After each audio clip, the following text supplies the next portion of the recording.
Boom! Welcome into Sportsbooks. Betting Insight today, Pauly and Teddy. Weekend preview edition, deep dive. We'll continue with the NFC North. The Detroit Lions. They're going to make a horrible mistake coming up. We'll get to that. Big game breakdown. Two good series underway today. Yankees and the Astros and the Rockies and the Diamondbacks. An update in Nevada with how the month of May went for the NBA. You won't believe that. And how the casinos did as well. Bad beats, bad bets, bad for the books. Play of the day loser. Vicious beat. 4-2 Nationals in the ninth. Routine double play ground ball to end the game. Murphy can't get the ball out of his glove. It extends the inning. The Cubs get 3 off that awful Nats bullpen, and they win 5-4. It gets worse for the Nats. Turner breaks his wrist. Likely out 2 months, Teddy. And that's a big loss for Washington, who's taken more than their fair share of injuries already this season. But, Blake Trinan comes in the ninth. He'd already thrown 42 pitches in this series.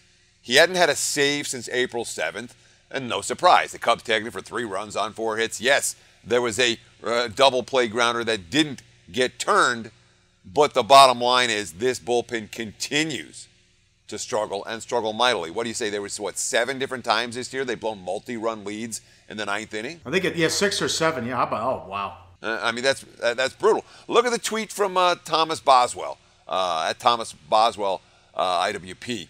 With Glover still out with shoulder, Nats need a closer more than ever. They would have swept the Cubs with a good pen, gave up 3 in the 9th twice in 1-run losses. Washington's bullpen's holding this team back, and it held us back yesterday. Brutal beat, as you mentioned, for a team that's had more than their fair share of those in recent weeks. There's another one. Tigers-Royals under 9.5. It fell 10. It's 7-0 in the 9th, and Osmus sends Fulmer out there. Yeah, Fulmer was almost flawless for Detroit.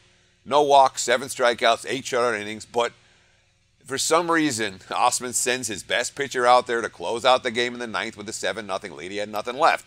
He wore down. He gave up a 2-run double to Drew Butera, and Osmus did finally have to take him out before he could finish the game. Of course, that 3rd run scored for KC in the 9th, and boom, under 9.5. That was a bad beat, and also a bad result for the books. There was a ton of over money in this ball game, and bettors won all of those bets. Bad bets. Marlins took a 30-cent move, went off $1.60 against the Mets. They were blown out in that one, and there was some Cincinnati money too. Oh, Homer Bailey, look at this tweet from David Schoenfeld, ESPN, Schoenfield, senior writer. Remember when Bailey signed the $105 million contract a few years ago? Reds fans would like to forget it as well. He gave up 8 runs in 1 2/3. The Brewers have already hit 3 homers off him tonight. He's still owed $49 million after the season. He's got an ERA of 27 after 2 starts. Yeah, when you're a smaller market squad like Cincinnati, one thing you can't do is make big contract mistakes.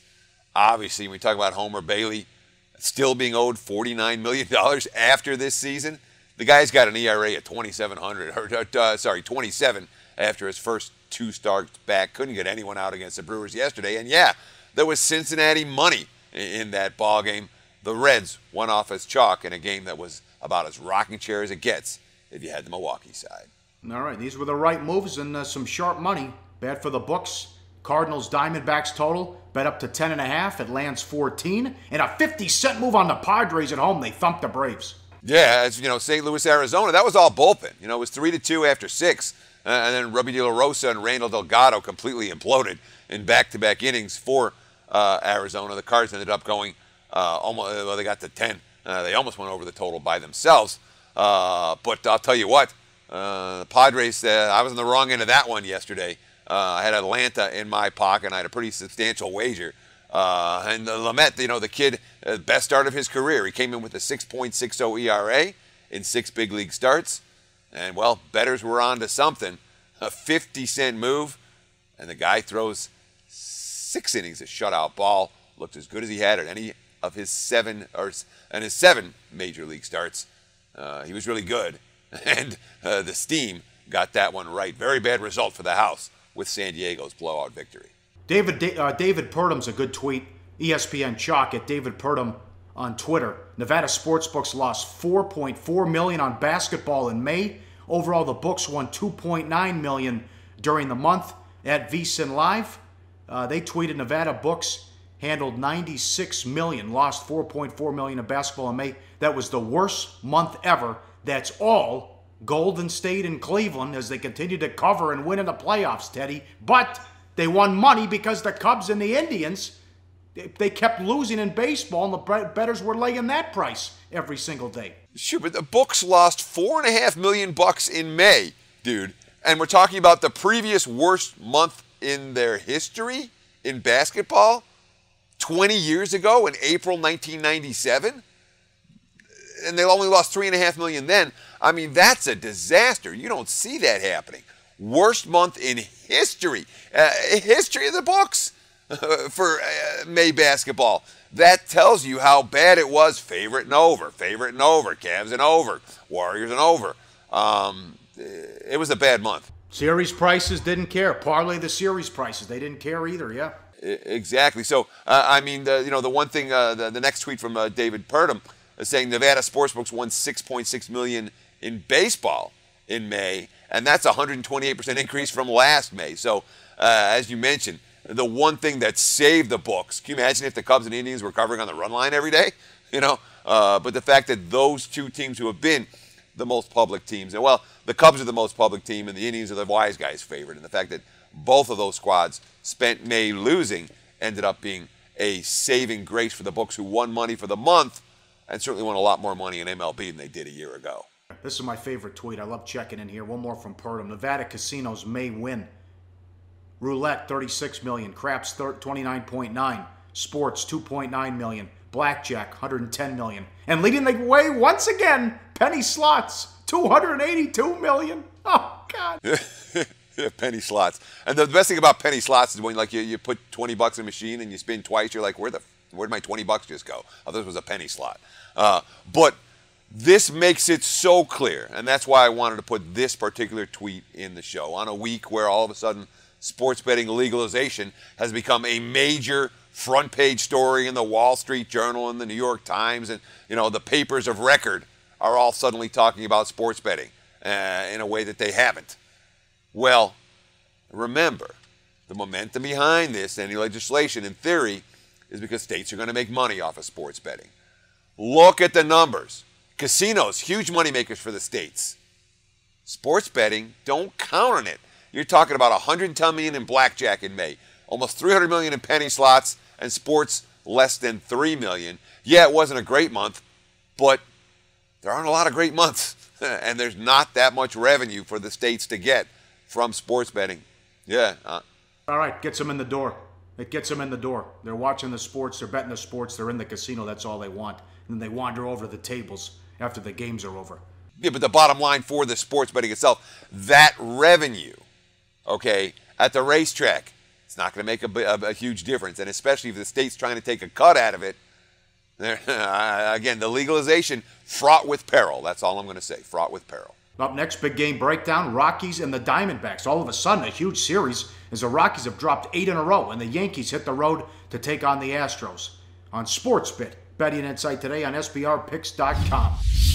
Go to SBRodds.com. Browse, compare, and shop live odds available at top online sportsbooks. Back on Sportsbit, betting insight today. Time for big game breakdown. As always, sponsored and powered by BetOnline. More than just an online betting platform, they focus on the player approach, and they built their reputation offering clients nothing but the best from cutting-edge technology, enticing promotions, and the latest sports betting odds. Send the t-shirts, fellas. Let's rock and roll. Here we go. Rockies and the Diamondbacks. Gray is back against Robbie Ray, who's been on fire. Ray and the Diamondbacks at home, $1.45.9 the total at BetOnline.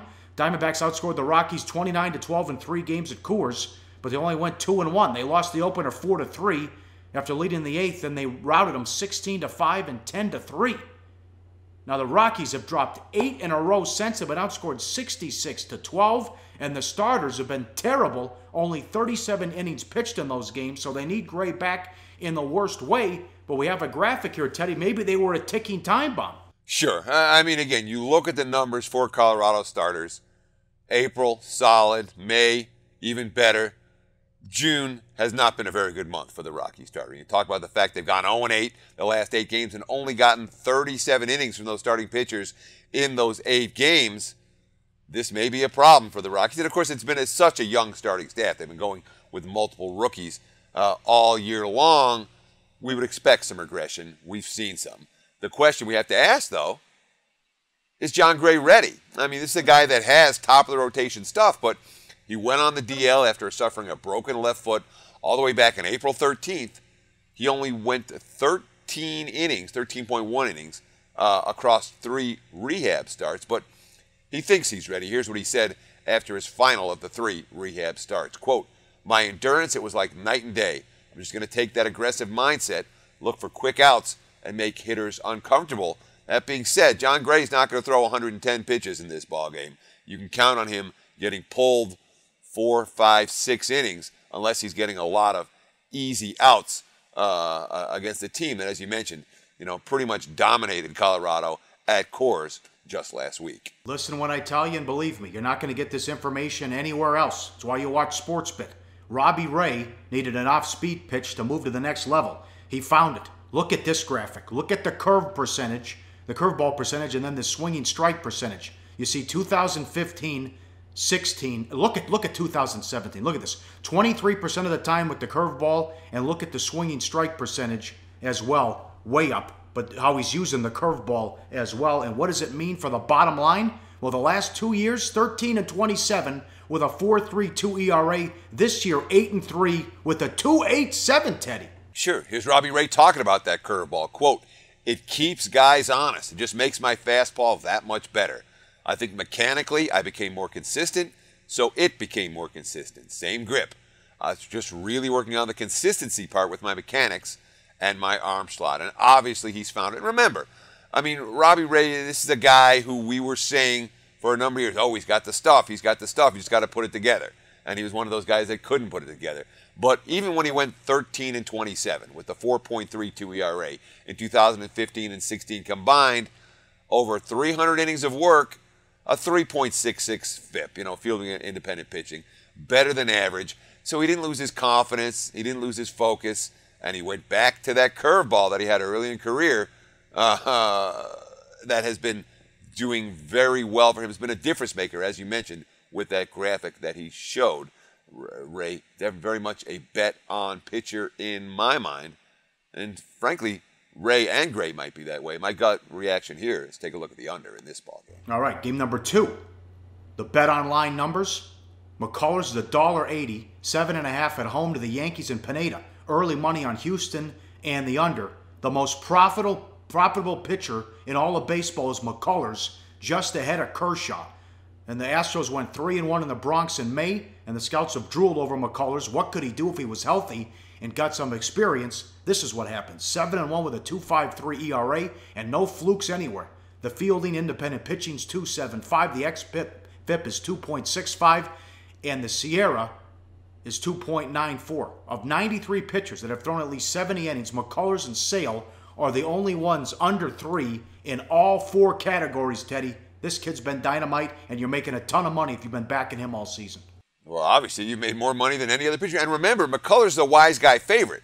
So it's not like you've been getting these cheap prices to back him game after game. The markets are on him, and the wise guys are on him. And he's been steamed up repeatedly. But what's he got? He's got that magic combination. Strikeouts and ground balls. Let's call it the Alex Wood formula. Over the last 2 seasons, McCullers is averaging 11.2 strikeouts per 9 innings, and he has a ground ball rate of 60.2%. That's over 162.2 innings of work. That's the equivalent of a full season or a near full season of pitching.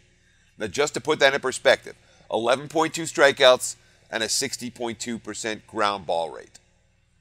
Since they started tracking ground balls in the 90s, no pitcher has ever recorded more than 11 strikeouts per 9 and a 60% ground ball rate. So it's never happened before, and the guy's still only 23 years old. His ceiling is through the roof. Now, let's not forget, he's already faced this Yankees lineup this season, and he's already dominated this Yankees lineup this season. In the Bronx, 6 innings of shutout, 4 hit balls, struck out 7, didn't walk a batter. Vintage Lance McCullers, but it's been vintage Lance McCullers pretty much every time he's gone to the hill. Okay, so we've been talking about Pineda here ad nauseum on Sportsbet. He's an all-star in strikeouts, walks, and ground ball percentage, Teddy. But when he misses too many times over the heart of the plate, bam, out, home run, see ya. That's been a big problem. Take it away with these graphics here, what the problem is with the whole home run fly ball rate and how he's giving up the long ball. Sure, what you're going to see when you look at the first graphic right here, you're going to see an xFIP that said, wow, his ERA is supposed to be better, and it was supposed to be better last year and it was supposed to be better the year before. When you talk about the park-adjusted rate, clearly, right, you look at the numbers, oh, he's been unlucky. All he has to do, if he just allowed a league average home run to fly ball ratio, he'd be right in the ballpark of the elite pitchers in MLB. But, you know what? That home run to fly ball percentage isn't getting better. It's getting worse. Look at the second graphic right here. In 2015, giving up about just shy of 15% of his fly balls went out of the park. Then last year it was 17%. This year it's more than 22% of the time someone hits a fly ball against him, it's gone yard. So we're talking about 100 pitchers that have thrown at least 300 innings in that span between 2015 and right now. And of those 100 pitchers, well, Pineda's number 98 in home run to fly ball percentage. And the guys he's behind are not guys you want to be, or the guys that are worse than him are not guys you want to be associated with. James Shields, who is as bad as anyone in that regard, ranks dead last. And Marcus Stroman, someone we talked about earlier in the week on Sportsbet, is 99th. So, xFIP rates Pineda number 8 of those same 100 pitchers. And yet here he is 98 in the home run rate and only 25 and 26 with a 4.50 ERA across that span because of the home runs. Pineda is one guy who advanced metric numbers are lying to you, and they're lying to bettors, and that's why you're getting burned if you've been betting this guy both this year and in recent seasons. All right, very good. Up next, NFC North, the Detroit Lions on Sportsbet. Betting insight today on SBRpicks.com. Research before you bet. Be sure to check out SBR Picks for the best game predictions, breakdowns, and much, much more. Hey, we're back on Sportsbet. Betting insight today, the Detroit Lions coming up. We're going here fast, Teddy. We don't have that many. We'll have 5 divisions done by early next week, right? Yeah. I mean, that's the way it works, man. We'll be done. Obviously, we're going to be dark the week of the All-Star break. There's nothing going on. There's no reason to have shows. That's 1 week. Yeah, that betting action slows to a crawl. But as soon as we come back from the break, we got a couple divisions left, and bang, bang, bang, we're right into the NFL preseason, obviously, which is something that we take very, very seriously. And we're also coming right into the period with the Sportsbook Reviews, SBR's inaugural International Football Betting Conference. I've been talking about me going down there. I've been talking about Gil Alexander from the VSiN Network. I've been talking about Matthew Holt. I haven't been talking about Travis Fox, Clay Travis from the Fox Sports Network. He's national host, guy with 400,000 followers on Twitter, and he will be joining us as well. A host of other big names in the sports betting industry. That is August 4th and 5th, so you want to get on it now in San Jose, Costa Rica. Just booked my flight. I'll tell you, it's cheaper to fly from Vegas to San Jose, Costa Rica than it is to fly back east. So don't worry about the flight cost. It's not bad. Find out all the details and sign up to get on the invite list. www.ifbc, that's International Football Betting Conference, ifbc.live. Again, www.ifbc.live. On to the Detroit Lions. Win total 7.5, over -130. The 8's also available with heavy juice to the under. Last year, 9-7 straight up, 7-8-1 ATS, 10-6 to the under. Mainstream stats, 14 takeaways, tied for 29th, 15 giveaways, 5th best in the NFL. Offense, 5.5 yards per play average, 3.7 yards per rush, 6th worst, 7.3 yards per pass average, and 37 sacks allowed, slightly below average. The Raiders just gave Carr $25 million a year. Oh no, Matthew Stafford, it looks like Detroit's going to make him the highest paid player in NFL history. Look away. He's 4-43 in his career against teams that finished the season with a winning record, including 1-21 on the road. Don't do it, Detroit. He stinks. He had Megatron for a lot of his career as well. 4-43. Run away, Detroit. Run away. Now, see, here's where you and I are going to disagree. All right? 4-43 is certainly not a record to be proud of. But you're blaming it all on Matthew Stafford. I am not. The Lions went 9-7 last year Lions stunk last year, okay? They weren't good at anything. And they went 9-7 entirely because Matthew Stafford made enough plays for them to win ball games. And no, their record isn't great. It isn't even good, particularly on the highway.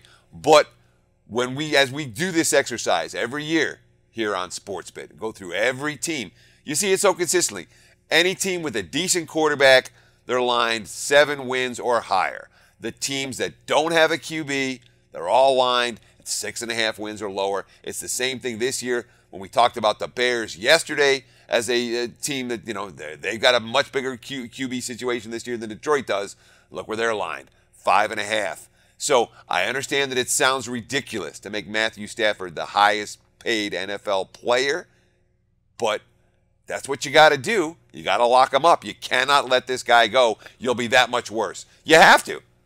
Yeah, see that? Yeah, that's how many playoff wins he has, too. Yeah, got to lock him up. He's got 0 playoff wins, yeah. So what do you want to do? I mean, I watched Detroit when John Kitna was playing QB for them. How about not throw interceptions in the fourth quarter?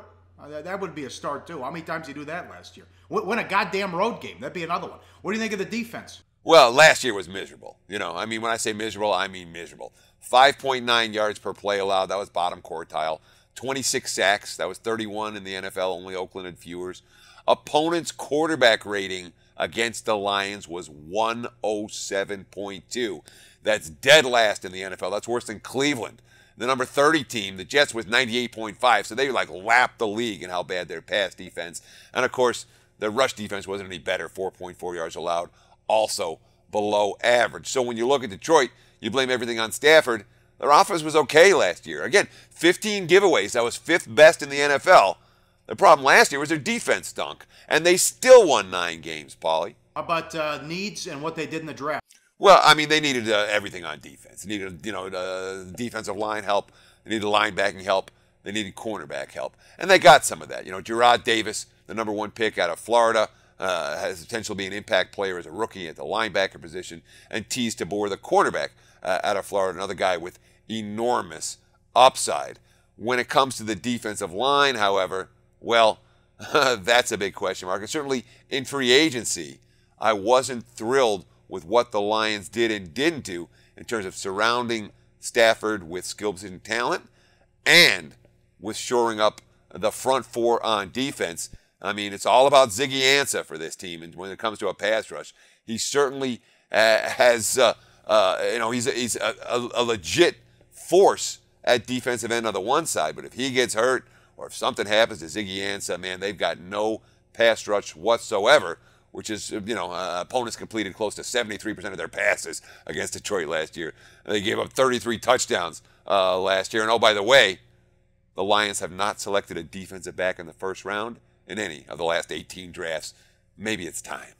All right, strength of schedule. Biggest jump in toughness in the division. League average this year after below average last year. You got a sandwich spot, potentially Week 10 against the Browns in the middle of 3 divisional foes. NFC South faces the AFC North. And the NFC South, 2 extra games. Arizona at home and at the Giants.